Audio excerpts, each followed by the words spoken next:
मैं हूं विजय कुमार दिवाकर और आपको फिर लेकर के चलता हूं हमारी केमिस्ट्री क्लास में।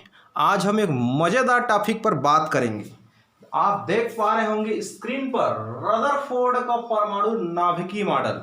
रदरफोर्ड ने परमाणु की आंतरिक संरचना को समझाने के लिए उन्होंने एक गोल्डन पेपर लिया, स्वर्ण पत्र लिया और पतले स्वर्ण पत्र लिया। उस पतले स्वर्ण पत्र में क्या किया, अल्फा किरणों की बौछार कराया। बहुत सारे अल्फा कणों को उन्होंने बौछार करा दिया। अल्फा कण का मतलब है ये एक प्रकार से धनावेशित कण है।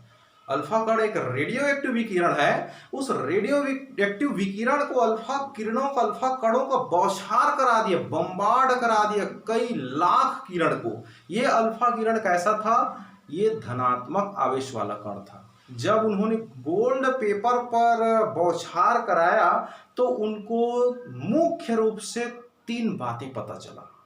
हालांकि बहुत सारी बातें उनको पता चला, लेकिन हम आपको बिल्कुल सरल भाषा में जो आप समझ सकते हैं वो एकदम सटीक जानकारी आपको बताने जा रहे हैं, ताकि आपको भी परमाणु मॉडल के बारे में जानकारी मिल सके। तो उन्होंने क्या किया, जब अल्फा कणों का बौछार कराया, जब अल्फा किरणों का बौछार उन्होंने कराया तो उनको क्या पता चला, ध्यान दीजिए एक चित्र के माध्यम से। यहां पर मैं लिख दिया हूं अल्फा कण धन आवेश, माने बहुत सारे अल्फा कण जो है उधर से आ रही है। अब ये कितने अल्फा कण आए होंगे, तो 1,00,000 अल्फा किरण आया। 1,00,000 अल्फा कण आया इस परमाणु मॉडल के जो गोल्डन पेपर था, पतला एक परमाणु की तरह ही है ये, इस पर उन्होंने प्रवेश कराया। 1,00,000 में से तो 20,000 अल्फा कण को तो उन्होंने नाभिक में प्रवेश कराया था, सेंटर में। सोचिए 1,00,000 अल्फा कणों में से 20,000 अल्फा कणों को उन्होंने सेंटर में प्रवेश कराया।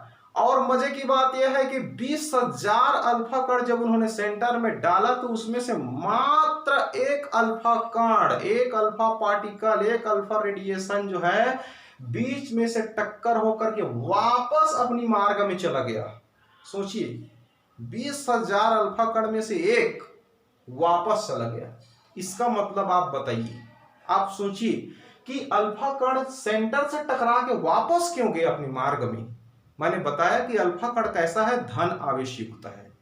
तो धन और धन, दो धन आवेश कभी एक दूसरे को आकर्षित नहीं करेंगे, प्रतिकर्षित करेगा। प्रतिकर्षित चुंबक के 2 समान ध्रुव को आप पास पास लाइए, फेंक देता है। एन और एन को लाएंगे, फेंक देगा। एन और एस लाएंगे तो चिपक जाएगा, आकर्षित हो जाएगा। सीधी सी बात है, यहां पर कोई ना कोई ऐसा आवेश होगा। कल्पना देखो, उनकी दिमाग देखो रदरफोर्ड की, उन्होंने इमेजिंग कर लिया। कैसे इमेजिंग किया, देखो यहां पर कोई ना कोई ऐसा आवेशित कण होगा जो आने वाली अल्फा किरण को वापस भेज दिया, फिर से उसी मार्ग में प्रतिकर्षित कर दिया। इसका मतलब यह हुआ ना कि नाभिक बहुत ही छोटा है और वहां पर धन आवेश है, तभी तो आने वाली धन आवेश को वो वापस भेज दिया, टक्कर मार के प्रतिकर्षित कर दिया। 20,000 में से एक को ही वापस किया। इससे क्या प्रूव्ड हुआ कि नाभिक बहुत छोटा है, अति छोटा, बहुत ही छोटा। नाभिक का साइज कितना है, परमाणु के नाभिक की जो त्रिज्या है 10⁻⁻13। ध्यान दीजिए यहां पर 10⁻⁻13 सेंटीमीटर लगभग। परमाणु के नाभिक की जो त्रिज्या है 10⁻⁻13 सेंटीमीटर लगभग है। ध्यान दीजिए, याद रखिए, कंपटीशन एग्जाम में काम आएगा आपका।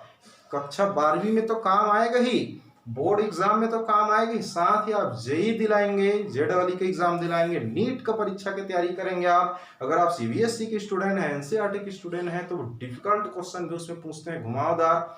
तो यहाँ पर कॉम्पिटिटिव एग्जाम की दृष्टि से भी आप दिमाग में याद रखिए, नाभिक की त्रिज्या कितनी होती है, 10⁻⁻13 सेंटीमीटर। तो ये बहुत ही छोटा है। इसकी जो त्रिज्या है, इसकी जो त्रिज्या मतलब सेंटर से लेकर के, बिल्कुल किसी भी चीज का त्रिज्या मतलब समझ गए, सेंटर से लेकर के बाहरी परिधि तक की जो दूरी, ये उसकी त्रिज्या कहलाती है। कितना है, 10⁻⁻13। फिर वही बात आ गया, -13। 10⁻⁻13 का मतलब हो गया 1/10⁻13। और धन 13 का मतलब हो जाएगा यहाँ पर 13 बार जीरो करिए, 4 5 6 7 8 9 10 11 12 13। इकाई, दहाई, सैकड़ा, हजार, 10,000, लाख, 10 लाख, करोड़, 10 करोड़, पदम, 10 पदम, खरब, 10 खरब, नील, 10 नील। एक को 1 सेंटीमीटर को 10 नील से डिवाइड कीजिए। 1 सेंटीमीटर इतना बड़ा, 1 सेंटीमीटर इतना बड़ा, ये जो पेन दिख रहा है इसका यहां तक 1 सेंटीमीटर, उसको आप 10 नील से इतनी खरब से अगर आप डिवाइड करेंगे तो कितना बड़ा टुकड़ा मिलेगा बताइए? नहीं के बराबर। उतनी बड़ी उसकी नाभिक की त्रिज्या है, 10 की घात माइनस 13 सेंटीमीटर उसकी त्रिज्या है। सोचिए, कल्पना कीजिए, तब मजा आएगा केमिस्ट्री पढ़ने में। तो इसकी जो साइज है बहुत छोटा है। अब इसमें उन्होंने 20,000 अल्फा कण का जब उन्होंने व्यवहार कराया था तो उसमें से एक ही वापस गया। इसका मतलब बहुत छोटा है, और उस छोटे से जगह में क्या है? धन आवेश है। तभी उसने धन आवेश जो उधर से आ रही थी, ये जो धन आवेश आ रहा था उसको टक्कर मार के वापस भेज दिया। अर्थात नाभिक में धन आवेश भरा हुआ है, परमाणु के नाभिक में धन आवेश है, ये प्रूव्ड हो गया।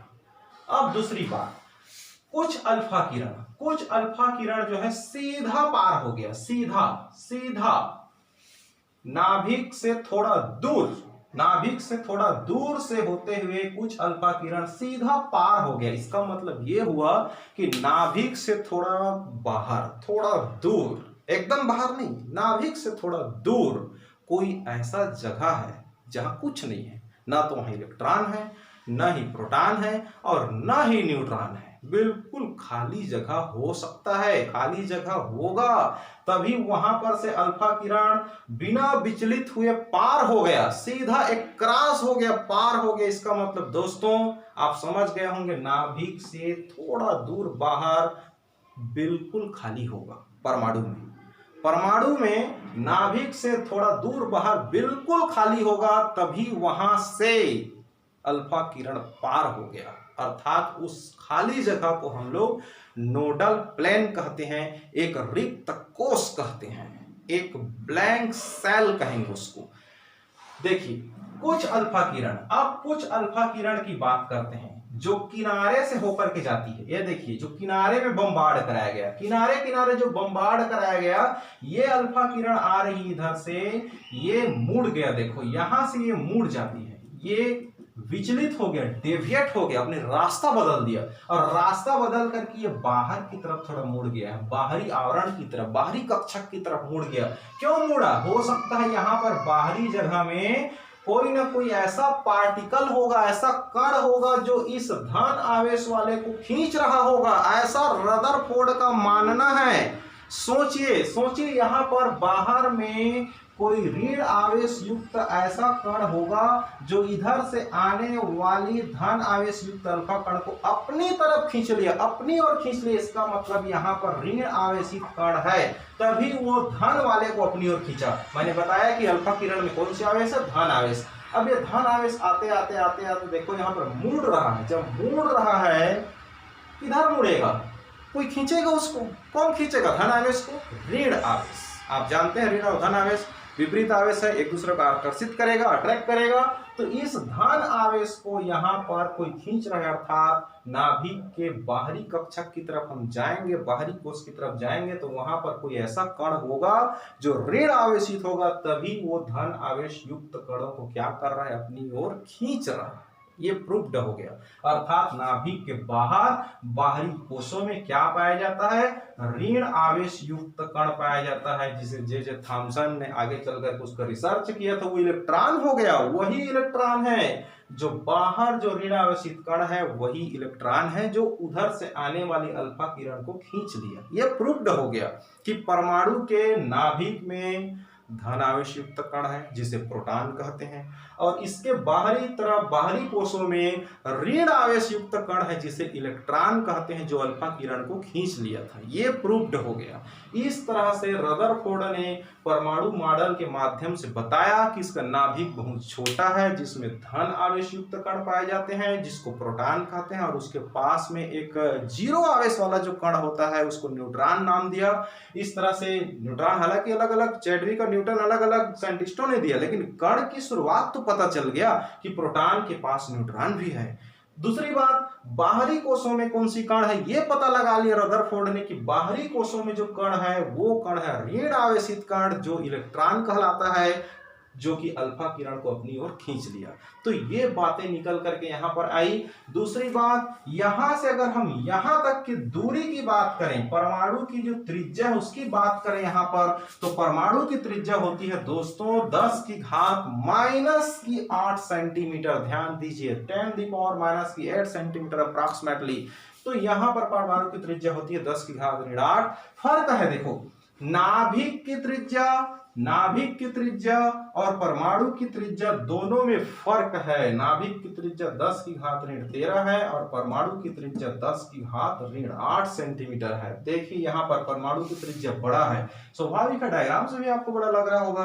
कितना बड़ा है यहाँ पर, तो ध्यान दीजिए यहाँ पर नाभिक का जो आकार है परमाणु से कितना छोटा है वो मैं बता रहा हूं आपका। नाभिक का त्रिज्या जो है, परमाणु की जो त्रिज्या है, परमाणु की त्रिज्या का इतने भाग है, 1,00,000, इकाई, दहाई, सैकड़ा, हजार, 10,000, लाख, 1,00,000वां भाग है। परमाणु की त्रिज्या को अगर मैं 1,00,000 से भाग दे दूंगा, डिवाइड कर दूंगा, तो नाभिक की त्रिज्या मिल जाएगा। देखो सोचो, परमाणु से नाभिक कितना छोटा है, कितना छोटा है। परमाणु की त्रिज्या को 1,00,000 टुकड़ा करेंगे तब उसकी छोटी सी नाभिक की त्रिज्या मिलेगा हमको। तो यहां पर सीधी सी बात है, परमाणु की त्रिज्या को 1,00,000 से भाग देंगे। यहाँ पर परमाणु की त्रिज्या की जगह मैं रख देता हूं यहाँ पर 10⁻⁻8 और इसको मैं 1,00,000 से डिवाइड कर रहा हूं। 1,00,000 का मतलब क्या हो गया, 1 लाख का मतलब है 10⁵ और ये 10⁵ ऊपर जाएगा तो ये 10⁵ हो जाएगा, 10⁻⁻5 हो जाएगा। और ये 5 और ये 8 दोनों ऋण का है, ये जुड़ के अब 10⁻⁻13 सेंटीमीटर होगा। तो ये आ गया ना मजेदार बात। इसलिए हम कह सकते हैं नाभिक की त्रिज्या जो है परमाणु की त्रिज्या के 1,00,000वां भाग है। कितना छोटा है सोचो।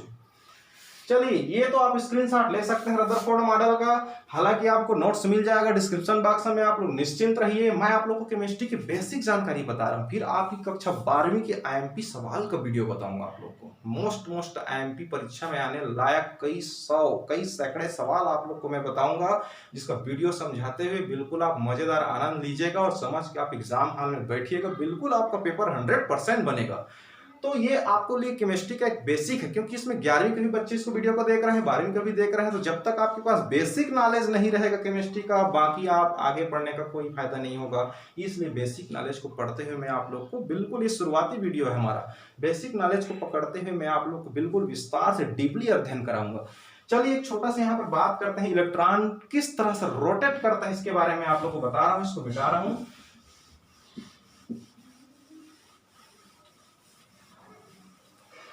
मान लो, कल्पना करो कि ये परमाणु का नाभिक है, नाभिक में है प्रोटॉन न्यूट्रॉन। वो लोग तो किसी का परिक्रमा नहीं करते, परंतु इसके चारों तरफ इलेक्ट्रॉन परिक्रमा करते हैं। इलेक्ट्रॉन जिस तरह से, अगर हमारे सौर मंडल की बात करें तो सौर मंडल में हमारा सूर्य सेंटर में है और हमारे जितने भी ग्रह हैं, 8 या 9 ग्रह, जितने भी ग्रह हैं उसके चारों ओर क्या कर रहे हैं, परिक्रमा कर रहे हैं। परिक्रमा करने के साथ साथ और क्या कर रहे हैं, अपनी अक्ष में भी घूमते घूमते परिक्रमा कर रहे हैं। ठीक वैसे ये नाभिक है, इसके चारों ओर ये देखिए, ये एक कक्षा है, यहाँ पर इलेक्ट्रॉन घूम रहा है। ऐसा भी कक्षा हो सकता है, इसमें भी इलेक्ट्रॉन घूमेगा चारों तरफ। मैंने बोला त्रिविमीय बोला मैंने, खाली सर्किल नहीं। अगर कोई आपको सिर्फ सर्किल पढ़ाए, इस तरह से वृत्ताकार घूम रहा है बहुत सारे इलेक्ट्रॉन, तो रॉन्ग मेथड। कोई ऐसा घूम सकता है, कोई ऊपर से नीचे घूम सकता है, कोई इस तरह से भी घूम सकता है इलेक्ट्रॉन, इस तरह से अपनी रास्ते में भी घूम सकता है। कोई इस रास्ते में जा रहा है, कोई इलेक्ट्रॉन इस रास्ते में जा रहा है, कोई ऐसा भी जा रहा होगा इस तरह से पीछे से होते हुए, इस तरह से बिल्कुल ऐसे जाकर के पीछे से घूम रहा होगा इस तरह से।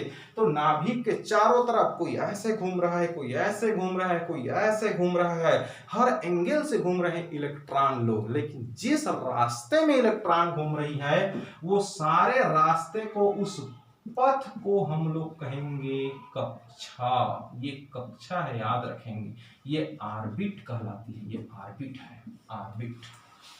और नाभिक के चारों ओर का जो पूरा जगह है, पूरा जगह चारों ओर का जहां पर इलेक्ट्रॉन मौजूद है, वो त्रिविम जगह, पूरा एरिया जिस पर इलेक्ट्रॉन मौजूद है उस पूरे मौजूद जगह को हम लोग कहेंगे ऑर्बिटल कहेंगे, उसको हम लोग कक्षक कहेंगे। और कक्षक के अलग अलग प्रकार पढ़ेंगे आप लोग, एस पी डी एफ, उसके सारे उपकोष को मैं आप लोग को विस्तार से बताऊंगा।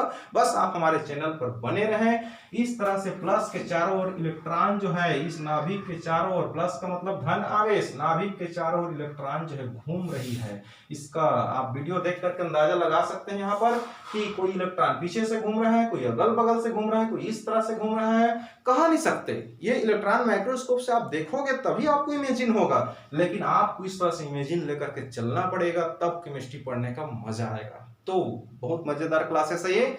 इलेक्ट्रॉन इस तरह से नाभिक के चारों ओर घूम रही है और साथ ही साथ इलेक्ट्रॉन अपनी जगह में भी घूम रहा है। देखो जिस तरह से मेरा पेन चल रहा है इसी तरह से ये इलेक्ट्रॉन अपनी जगह में भी घूमते हुए, अपनी अक्ष में घूर्णन करते हुए, अपनी अक्ष में घूर्णन करते हुए इसके चारों ओर घूम रहा है। इलेक्ट्रॉन इसके चारों ओर परिक्रमा तो कर ही रहा है, लेकिन साथ साथ अपनी अक्ष में भी घूर्णन कर रहा है, रोटेट कर रहा है। अपनी अक्ष में भी रोटेट करते हुए इसके चारों ओर घूम रहा है। अगर मान लो किसी ऑर्बिट में 2 इलेक्ट्रॉन है तो एक इलेक्ट्रॉन कैसा घूमेगा, अपनी जगह में घड़ी की दिशा में, और दूसरा इलेक्ट्रॉन विपरीत दिशा में घूमता है। इसकी चर्चा मैं आगे आप लोग का बाउ मॉडल, रदरफोर्ड का मॉडल, ये अलग अलग मॉडल जब पढ़ाऊंगा आप लोग को, तो उस समय आप लोग को इलेक्ट्रॉनिक कॉन्फ़िगरेशन जब बताऊंगा उसमें रोटेशन वगैरह, तब आप लोग और विस्तार से सिखाऊंगा। फिलहाल अभी आप जानिए कि इस नाभिक के चारों ओर सभी दिशाओं में इलेक्ट्रॉन जो है उसके चारों ओर परिक्रमा कर रही है, घूम रही है,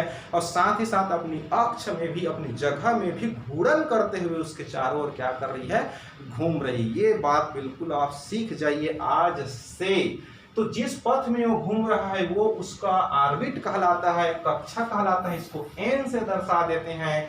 लेकिन चारों ओर की जब बात करें हम, पूरा एरिया का, पूरे एरिया की जब बात करें, पूरे चारों तरफ का, जैसे के लिए वाटरमेलन जो होता है, तरबूज आप खाए होंगे, पूरे लाल रंग का जो गुदा होता है उसमें जो इलेक्ट्रॉन है, बीज है, जो बीज है वो कलिंदर का जो वाटरमेलन है उसका जो बीज है उसको आप इलेक्ट्रॉन मान लीजिए। तो वो सारे इलेक्ट्रॉन है, बीज लोग, लेकिन बीज कहाँ है, फंसे हुए हैं वो लोग गुदा के बीच बीच में, बीच बीच में कहीं कहीं पर लाल जगह में फंसे हुए हैं। तो उस लाल जगह को, उस एरिया को ऑर्बिटल कहिए। इस तरह से आप कल्पना करके, सोच करके पढ़िए, तब केमिस्ट्री मजेदार क्लास बन जाती है। तो मैं आप लोग को आसान सी भाषा में बता रहा हूँ, बच्चों की भाषा में बताऊंगा, ताकि आपको अच्छे से समझ में आए, डिटेल आपके दिमाग में बैठे। आपके विस्तार से मैं आपके दिमाग में केमिस्ट्री को बैठाना चाहता हूं। जो डर समाया है आपके अंदर में केमिस्ट्री का, जो डर है, जो नेगेटिव बातें समा गई है आपके अंदर में, वो मैं निकालना चाहता हूं। इसलिए आप केमिस्ट्री को डर से हटा दीजिए, बिल्कुल मेरे साथ बने रहिए। आपको विस्तार से मैं लेकर के बिल्कुल पढ़ाऊंगा, एमपी सवाल बताऊंगा आप लोग को, क्लास 11th का, 12th का, 10th का, हर एक सवाल का जवाब आपको मिलेगा केमिस्ट्री में। बस आप हमारे चैनल को देखते रहें। अगर आपको लाभ मिल रहा है, नया वीडियो पाना चाहते हैं आप लोग, अगर नए नए एमपी सवाल का वीडियो आपके मोबाइल में पहले पहुंचे, तो इसके लिए आपको करना पड़ेगा एक सब्सक्राइब और एक बार शेयर कर दीजिए लोगों को, ताकि अन्य स्टूडेंट को भी इसका फायदा मिले।